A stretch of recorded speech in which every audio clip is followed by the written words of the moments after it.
चलिए स्टार्ट करते हैं। पहला क्वेश्चन है, हाल ही में अंतर्राष्ट्रीय मातृ पृथ्वी दिवस कब मनाया गया है? तो अभी 22 अप्रैल को अंतर्राष्ट्रीय मातृ पृथ्वी दिवस मनाया गया। तो उस क्वेश्चन का बे ऑप्शन सही है।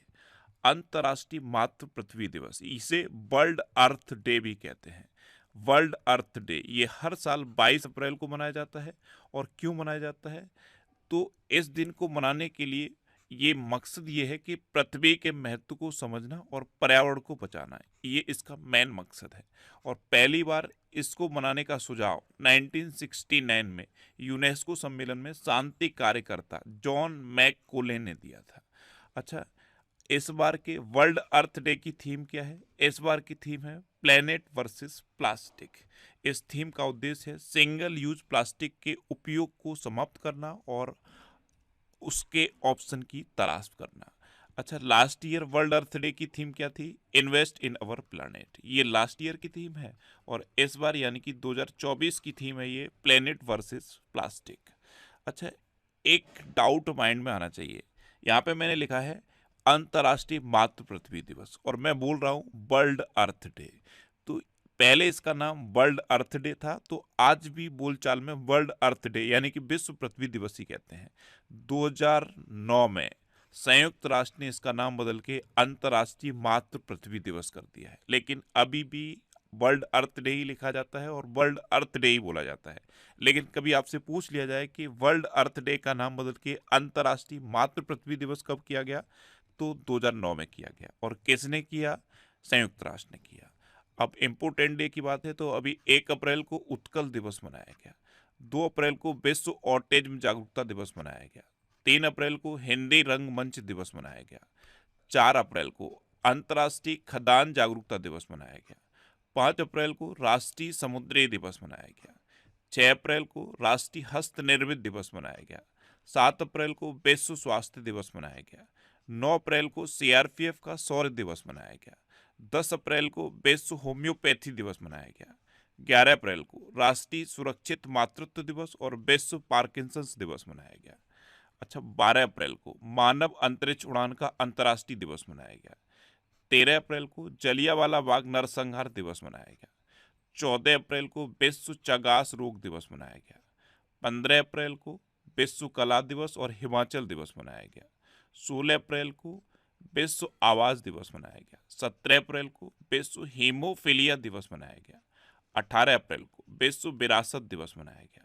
19 अप्रैल को विश्व लीवर दिवस मनाया गया। 20 अप्रैल को राष्ट्रीय हम शक्ल दिवस मनाया गया और 21 अप्रैल को राष्ट्रीय सिविल सेवा दिवस मनाया गया। तो अप्रैल में अब तक इतने इंपोर्टेंट डे मनाए गए हैं, ये आपको याद रखने हैं। अच्छा, आज की इस वीडियो का हम टारगेट रखते हैं 40 या लाइक का। तो अगर ये वीडियो आपको अच्छा लगता है, हेल्पफुल लगता है, तब आप इसे लाइक और शेयर जरूर किया करो। और मैं आपको भी बोलता हूँ, डेली मॉर्निंग में उठकर सबसे पहले अपने लिए एक टारगेट फिक्स करो। चाहे छोटा सा ही टारगेट फिक्स करो, लेकिन डेली मॉर्निंग में उठकर सबसे पहले अपने लिए एक टारगेट फिक्स करो और फिर अपना पूरा दिन उस टारगेट को अचीव करने में लगा दो। आपकी लाइफ ऑटोमेटिकली अच्छी हो जाएगी। नेक्स्ट क्वेश्चन है, किस देश में बाघ की एक नई प्रजाति खोजी गई? तो अभी ब्राजील में बाघ की एक नई प्रजाति खोजी गई है। तो इस क्वेश्चन का सी ऑप्शन सही है। ये है बाघ की नई प्रजाति, ये अभी ब्राजील में खोजी गई। और ये जनरली जो बाघ होते हैं उससे थोड़ी सी छोटी प्रजाति है। जो घर में बिल्लियां होती हैं उससे थोड़ी बड़ी प्रजाति है, और जो बाघ होते हैं उनसे थोड़ी छोटी प्रजाति है। ये ब्राजील के बरसा वनों में खोजी गई है। और ब्राजील के जो बरसा वन है इन्हीं को अमेजन बरसा वन भी कहते हैं। अच्छा, ब्राजील के घने बरसा वनों में बाघ की एक नई प्रजाति खोजी गई है, क्लाउडेड टाइगर कैट। ये मैंने आपको बताया जो जनरली बाघ होते हैं उनसे थोड़ी सी छोटी है, और घर में जो बिल्लियां होती हैं, बिल्ली जो होती हैं कैट्स, उससे ये थोड़ी सी बड़ी है। अब ब्राजील, तो ये है मैप में ब्राजील, ये मैप में है ब्राजील। ब्राजील की कैपिटल क्या है? ब्राजीलिया। ब्राजील की करेंसी क्या है? ब्राजीलियन रियाल। और ब्राजील के प्रेजेंट टाइम पे प्रेसिडेंट कौन है? लूला डा सिल्वा। कौन है? लूला डा सिल्वा। अच्छा, मैंने प्रेजेंटेशन को थोड़ा सा चेंज कर दिया है। पहले मैप में आपको उसमें एडिशन में दिखाता था, जिससे कि मैं उस पर कोई भी हाईलाइट नहीं कर पाता था, कुछ भी लिख नहीं पाता था। इस बार प्रेजेंटेशन को थोड़ा सा चेंज करने की कोशिश की है। आप मुझे कमेंट बॉक्स में ज़रूर बताना कि पहला वाला प्रेजेंटेशन ज़्यादा अच्छा था या इस बार वाला प्रेजेंटेशन ये ज़्यादा अच्छा है। नेक्स्ट क्वेश्चन है, हाल ही में किसने 2024 world press photo of the year पुरस्कार जीता है? तो ये मोहम्मद सलेम ने जीता। तो उस क्वेश्चन का बे ऑप्शन सही है। एक न्यूज़ वेबसाइट है रॉयटर्स, रॉयटर्स के हैं ये मोहम्मद सलेम, ये हैं मोहम्मद सलेम। इन्होंने ये world press photo of the year award जीता है। इन्होंने एक ये इमेज क्लिक की थी, ये फिलिस्तीन में अस्पताल के बाहर, मुर्दा घर के बाहर एक महिला बैठी है और ये अपनी मृत भतीजी को गोद में लिए हुए है। इस इमेज को इन्होंने मोहम्मद सलेम ने क्लिक किया था और इसी को world press photo of the year 2024 award मिला है। तो ध्यान रखना, ये रॉयटर्स के हैं मोहम्मद सलेम और ये इमेज है फिलिस्तीन की इमेज है। इस इमेज की वजह से इनको ये world press photo of the year award मिला है। नेक्स्ट क्वेश्चन है, हाल ही में कहाँ की सोमपेन जनजाति ने पहली बार मतदान में भाग लिया? तो ग्रेट निकोबार की सोमपेन जनजाति ने पहली बार मतदान में पार्टिसिपेट किया है। तो इस क्वेश्चन का सी ऑप्शन सही है। ये है सोमपेन जनजाति। ये विशेष रूप से एक कमजोर जनजाति है और इसकी जनसंख्या मात्र 229 है। 2011 की जनगणना के अकॉर्डिंग इसकी जनसंख्या मात्र 229 है और इसने पहली बार इलेक्शन में पार्टिसिपेट किया है। ये ग्रेट निकोबार द्वीप के घने उष्णकटिबंधीय वर्षा वनों में रहते हैं। नेक्स्ट क्वेश्चन है, हाल ही में कैसे भारत में ओपन एआई का पहला कर्मचारी नियुक्त किया गया? तो ये प्रज्ञा मिश्रा को नियुक्त किया गया। तो इस क्वेश्चन का बे ऑप्शन सही है। ये हैं प्रज्ञा मिश्रा, इनको भारत में ओपन एआई का पहला कर्मचारी नियुक्त किया गया। नेक्स्ट क्वेश्चन है, हाल ही में किसने प्रथम अंतर्राष्ट्रीय इंद्रधनुष पर्यटन सम्मेलन का शुभारंभ किया? तो अभी नेपाल ने प्रथम अंतर्राष्ट्रीय इंद्रधनुष पर्यटन सम्मेलन का शुभारंभ किया। तो उस क्वेश्चन का सी ऑप्शन सही है। अब नेपाल ने किया है, तो नेपाल अपने पहले इंद्रधनुष पर्यटन सम्मेलन की मेजबानी कर रहा है, जिसका नेतृत्व मयाको पहचान नेपाल और नेपाल पर्यटन बोर्ड कर रहा है। ये दोनों मिलके इसका नेतृत्व कर रहे हैं। अच्छा, इस सम्मेलन का उद्देश्य क्या है? इसका उद्देश्य है नेपाल को एक प्रमुख एलजीबीटी अनुकूल पर्यटन स्थल के रूप में स्थापित करना, जिससे कि देश की कानूनी प्रगति और समलैंगिक विवाह की मान्यता पर जोर दिया जाएगा। और इस सम्मेलन का उद्घाटन महिला, बाल एवं वरिष्ठ नागरिक मंत्री भगवती चौधरी ने किया है। अब नेपाल, तो ये है मैप में नेपाल। आप उत्तराखंड के आगे जब देखते होंगे, यहाँ पे उत्तराखंड है और ये है नेपाल। नेपाल की कैपिटल क्या है? काठमांडू। नेपाल की करेंसी क्या है? नेपाली रुपया। नेपाल के प्रेजेंट टाइम पे प्राइम मिनिस्टर कौन है? पुष्प कमल दहल प्रचंड। और नेपाल के प्रेजेंट टाइम पे प्रेसिडेंट कौन है? रामचंद्र पौडेल। अच्छा, इंडिया और नेपाल के बीच में कौन सी डिफेंस एक्सरसाइज होती है? सूर्य किरण नाम की डिफेंस एक्सरसाइज इंडिया और नेपाल के बीच होती है। नेक्स्ट क्वेश्चन है, किस भारतीय ग्रैंड मास्टर ने कैंडिडेट शतरंज टूर्नामेंट का टाइटल जीता? तो ये डी गुकेश ने जीता। तो इस क्वेश्चन का ए ऑप्शन सही है। ये हैं डी गुकेश और इन्होंने ही अभी कैंडिडेट्स शतरंज टूर्नामेंट का टाइटल जीता है। ये मात्र 17 साल के हैं और इन्होंने ये कैंडिडेट शतरंज टूर्नामेंट जीतकर नया इतिहास रच दिया है। डी गुकेश ने 40 साल पहले महान गैरी कास्परोव के द्वारा बनाए गए रिकॉर्ड को तोड़ दिया है। अच्छा, ये विश्वनाथन आनंद के बाद इस प्रतिष्ठित टूर्नामेंट को जीतने वाले दूसरे भारतीय बने हैं। नेक्स्ट क्वेश्चन है, हाल ही में भारतीय मिल्क ब्रांड नंदिनी आगामी T20 विश्व कप में किस टीम को स्पॉन्सर बन रहा है? अच्छा, ये जो नंदिनी ब्रांड है, ये कर्नाटक मिल्क फेडरेशन का ब्रांड है और ये आने वाले T20 वर्ल्ड कप में स्कॉटलैंड और आयरलैंड इनका स्पॉन्सर बनना है। तो इस क्वेश्चन का सी ऑप्शन सही है, उपयुक्त दोनों। ये है नंदिनी ब्रांड। मैंने आपको बताया ये कर्नाटक मिल्क फेडरेशन का ब्रांड है और इसने ये स्पॉन्सरशिप क्यों ली है? स्पॉन्सरशिप इसलिए ली है कि T20 वर्ल्ड कप जब होगा तो पूरी दुनिया इसे देखेगी। जब पूरी दुनिया देखेगी तो ये जो दो टीम हैं, स्कॉटलैंड और आयरलैंड, इनकी जर्सी पर नंदिनी का लोगो रहेगा तो पूरी दुनिया इस ब्रांड को जान जाएगी। इसलिए ये स्पॉन्सरशिप हासिल की है नंदिनी ने। अच्छा, 1 जून से लेकर 29 जून तक वेस्ट इंडीज और अमेरिका में T20 वर्ल्ड कप का आयोजन होने वाला है। इस टूर्नामेंट में 20 टीमें पार्टिसिपेट करेंगी। कितनी? 20 टीमें इसमें पार्टिसिपेट करेंगी और ये 9 स्थानों पर 55 मैच इसमें खेले जाएंगे। अच्छा, पहली बार है जब आईसीसी विश्व कप टूर्नामेंट अमेरिका में खेला जाएगा। ये पहली बार है जब अमेरिका में आईसीसी टूर्नामेंट खेला जाएगा। अच्छा, वेस्ट इंडीज और अमेरिका ये दोनों मिलकर इसका इस बार मेजबानी कर रहे हैं। ये है स्कॉटलैंड और ये है आयरलैंड। इन दोनों ने ये नंदिनी की स्पॉन्सरशिप हासिल की है। नेक्स्ट क्वेश्चन है, हाल ही में सिट्रोन इंडिया ने किसे अपना ब्रांड एम्बेसडर बनाया? ये नाम कुछ सुना हुआ लगता है। सिट्रोन ये गाड़ियों की कंपनी है। इसने अभी महेंद्र सिंह धोनी को अपना ब्रांड एम्बेसडर बनाया। तो इस क्वेश्चन का ए ऑप्शन सही है। अब कभी आप रोड पे देखना, ये लोगो होता है सिट्रोन का। अगर आप एनसीआर में कहीं रहते होगे तो निश्चित ये गाड़ियां आपको दिखेंगी।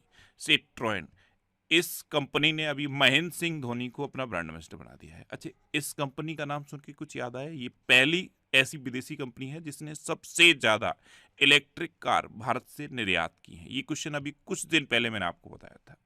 अच्छा, अभी स्लाइस ने नयनतारा को अपना ब्रांड एम्बेसडर बनाया है। स्पीड पेट्रोल के लिए बीपीसीएल ने नीरज चोपड़ा को अपना ब्रांड एम्बेसडर बनाया है। चेन्नई सुपर किंग्स ने कैटरीना कैफ को अपना ब्रांड एम्बेसडर बनाया। मसाला ब्रांड केपीजी ने करीना कपूर को अपना ब्रांड एम्बेसडर बनाया। बिस्लरी, टेक्नो और हुंडई मोटर इंडिया, इसने दीपिका पादुकोण को अपना ब्रांड एम्बेसडर बनाया। एक सीसीटीवी ब्रांड है स्पर्श, इसने अपना ब्रांड एम्बेसडर सोनू सूद को बनाया है। एक न्यूट्रिशन ब्रांड है एज इट इज, इसने रविंद्र जडेजा को अपना ब्रांड एम्बेसडर बनाया। पेन की एक कंपनी है हॉजर पेन, इसने रणबीर कपूर को अपना ब्रांड एम्बेसडर बनाया है। और घड़ियों की कंपनी है राडो, इसने कैटरीना कैफ को अपना ब्रांड एम्बेसडर बनाया है। नेक्स्ट क्वेश्चन है, किस देश ने सुपर लार्ज क्रूज मिसाइल का परीक्षण किया? तो अभी उत्तर कोरिया ने सुपर लार्ज क्रूज मिसाइल का परीक्षण किया है। तो इस क्वेश्चन का बे ऑप्शन सही है। अब नॉर्थ कोरिया ने किया है, तो ध्यान से देखो, ये जो रेड में है ये है नॉर्थ कोरिया और ये जो ग्रीन में है ये है साउथ कोरिया। इन दोनों को ये लाइन डिवाइड करती है और ये मोस्ट इंपोर्टेंट है। कई बार एग्जाम में पूछा गया है कि नॉर्थ कोरिया और साउथ कोरिया को डिवाइड करने वाली लाइन को क्या कहते हैं? तो नॉर्थ कोरिया और साउथ कोरिया को डिवाइड करने वाली लाइन को 38th पैरेलल कहते हैं।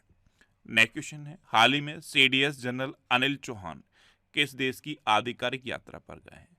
तो हमारे चीफ ऑफ डिफेंस स्टाफ हैं जनरल अनिल चौहान, ये अभी फ्रांस की आधिकारिक यात्रा पर गए हैं। तो इस क्वेश्चन का सी ऑप्शन सही है। अब फ्रांस, तो ये है मैप में फ्रांस। फ्रांस की कैपिटल क्या है? पेरिस। फ्रांस की करेंसी क्या है? यूरो। और फ्रांस के प्रेजेंट टाइम पे प्रेसिडेंट कौन है? Emmanuel Macron. अच्छा, जब भी आप पेरिस सुनते हो आपके माइंड में आना चाहिए यूनेस्को का हेडक्वार्टर पेरिस में है। एक संस्था है रिपोर्टर्स विदाउट बॉर्डर, उसका हेडक्वार्टर पेरिस में है। एक संस्था है FATF यानी कि फाइनेंशियल एक्शन टास्क फोर्स, उसका हेडक्वार्टर पेरिस में है। ये आपको याद रखने हैं। नेक्स्ट क्वेश्चन है, हाल ही में पहला हिंदी रेडियो प्रसारण कहाँ शुरू हुआ है? तो ये कुवैत में शुरू हुआ। तो इस क्वेश्चन का बे ऑप्शन सही है। इंडिया और कुवैत के संबंधों को मजबूत करने के लिए पहला हिंदी रेडियो प्रसारण ये अभी कुवैत में शुरू हुआ। नेक्स्ट क्वेश्चन है, हाल ही में राजस्थान रॉयल्स ने कहाँ नई क्रिकेट अकादमी शुरू की है? तो जयपुर में अभी राजस्थान रॉयल्स ने एक नई क्रिकेट अकादमी शुरू की। तो उस क्वेश्चन का ए ऑप्शन सही है। इसमें खिलाड़ियों के रहने की भी व्यवस्था है और खिलाड़ियों के प्रैक्टिस करने की बहुत हाई लेवल की व्यवस्था है। नेक्स्ट क्वेश्चन है, हाल ही में किसने छवियों को वीडियो में बदलने के लिए VASA1 AI मॉडल की घोषणा की? तो ये माइक्रोसॉफ्ट ने की है। तो उस क्वेश्चन का सी ऑप्शन सही है। अभी तक क्या होता था, आप इमेजेस लगाकर वीडियो बना लेते थे। अब ये एक AI मॉडल है, इसमें इमेजेस भी आपको एक्टिविटी करती हुई लगेंगी, जैसे पलक झपकते हुए लगेंगे, बोलती हुई लगेंगी। इस तरह से ये इमेजेस को वीडियो में कन्वर्ट कर देगी VASA1 AI मॉड्यूल। इसको अभी माइक्रोसॉफ्ट ने लॉन्च किया है। नेक्स्ट क्वेश्चन है, हाल ही में हांगकांग और किस देश ने MDH और एवरेस्ट मसाला पाउडर पर प्रतिबंध लगाया है? तो MDH के मसाले, एवरेस्ट के मसाले ये आपने बहुत खाए होंगे। अब इनको हांगकांग और सिंगापुर ने बैन कर दिया है। तो उस क्वेश्चन का बे ऑप्शन सही है। अब लास्ट वीडियो के क्वेश्चन का आंसर। लास्ट वीडियो मैंने आपसे क्वेश्चन पूछा था कि कैसे एनएसजी प्रमुख नियुक्त किया गया, तो अभी नलिन प्रभात को एनएसजी प्रमुख नियुक्त किया गया। तो इस क्वेश्चन का बे ऑप्शन सही था और लगभग सभी स्टूडेंट ने इसका आंसर सही दिया। मोस्टली स्टूडेंट ने इसके बारे में डिटेल में लिखा। मैं आपको एक बार फिर बोलूंगा, क्वेश्चन के बारे में आपको जितना ज़्यादा से ज़्यादा पता हो आप लिखा करो, क्योंकि जो चीज़ें आप लिख देते हो फिर उन्हें आप कभी नहीं भूलते। अब आपके लिए रिवीजन के क्वेश्चन। मैंने ये जो प्रेजेंटेशन चेंज किया है ये इसलिए चेंज किया है कि ये चीज़ें ज़्यादा इफेक्टिव हो जाएं और ज़्यादा बेहतर तरीके से आपको याद रहें। लेकिन फिर भी आप जेन्युइनली कमेंट बॉक्स में बताना कि पहले वाला प्रेजेंटेशन अच्छा था या ये जो नया प्रेजेंटेशन मैंने कोशिश की है ये ज़्यादा अच्छा है। कमेंट बॉक्स में आज जरूर बताना। अब आपके लिए रिवीजन के क्वेश्चन। अभी उत्साह पटनायक को मैलकम अधिशेषिया पुरस्कार प्रदान किया जाएगा। Sky tracks world airports award 2024 में विश्व का सबसे अच्छा एयरपोर्ट हमाद इंटरनेशनल एयरपोर्ट घोषित किया गया। हमाद इंटरनेशनल एयरपोर्ट ये sky tracks world airports award में दुनिया का सबसे अच्छा एयरपोर्ट घोषित किया गया है। पहले सिंगापुर का चांगी इंटरनेशनल एयरपोर्ट घोषित किया गया था, लेकिन अब वो दूसरे नंबर पे है। और भारत में सबसे अच्छा किसे डिक्लेयर किया गया है? जेएमआर हैदराबाद को। और सबसे व्यस्त किसे घोषित किया गया है? कैंपेगौड़ा इंटरनेशनल एयरपोर्ट बेंगलुरु को। अच्छा, भारतीय नौसेना का नया प्रमुख दिनेश त्रिपाठी को नियुक्त किया गया। भारत फिलीपींस को ब्रह्मोस मिसाइल की एक खेप दे चुका है। आईपीएल में 250 मैच खेलने वाले दूसरे खिलाड़ी रोहित शर्मा बने हैं। हिंदुस्तान जिंक वैश्विक स्तर पर चांदी के उत्पादन में तीसरे स्थान पर पहुंच गया है। अमिताभ बच्चन को लता मंगेशकर पुरस्कार से सम्मानित किया गया है। पैट कमिंस और नेट साइबरब्रंट को विजडन के विश्व के अग्रणी क्रिकेटर के रूप में नामित किया गया है। दुनिया का सबसे व्यस्त हवाई अड्डा हडसन फील्ड जैक्सन अंतर्राष्ट्रीय एयरपोर्ट डिक्लेयर किया गया है। ये कहाँ पे है? ये यूएसए में है। अच्छा, केंद्र सरकार ने ग्रीन क्रेडिट योजना को लागू करने में मध्य प्रदेश टॉप पर रहा है। नेपाल के एक खिलाड़ी हैं देपेन सिंह एरी, इन्होंने एक ओवर में 6 छक्के लगाकर नया रिकॉर्ड बनाया है। अच्छा, सलमान रुश्दी ने अपना नया संस्करण नाइफ लॉन्च करने की घोषणा की है। 500 टी20 छक्के लगाने वाले पहले भारतीय रोहित शर्मा बने हैं। विप्रो ने मलय जोशी को अमेरिका की 1 यूनिट का सीईओ घोषित किया है। अच्छा, इंडिया पोस्ट पेमेंट बैंक ने आधार एनेबल्ड एटीएम सेवा शुरू की है। अमेरिकी राष्ट्रपति के वॉलंटियर सर्विस 2024 से लोकेश मुनि को सम्मानित किया गया है। भारत ने नेपाल को 35 एम्बुलेंस और 66 बस स्कूल बस उपहार में दी हैं। स्वामी विवेकानंद अंडर-20 फुटबॉल चैंपियनशिप का उद्घाटन छत्तीसगढ़ में हुआ है। ब्रिटेन ने भारत में अपनी पहली महिला उच्चायुक्त लिंडी कैमरून को नियुक्त किया है। और वैश्विक साइबर अपराध सूचकांक में रूस टॉप पर रहा है। ये आपके लिए रिवीजन के क्वेश्चन हैं। इनको आप रिवाइज अगर कर लोगे तो ये आपको बहुत लंबे समय तक याद रहेंगे। अब आपके लिए आज का क्वेश्चन। आपके लिए आज का क्वेश्चन है, कौन 4 दिन के वर्ग वेग वाला एशिया का पहला देश बनेगा? 4 ऑप्शन दिए गए हैं, इनमें से आपको अपना आंसर बताना है।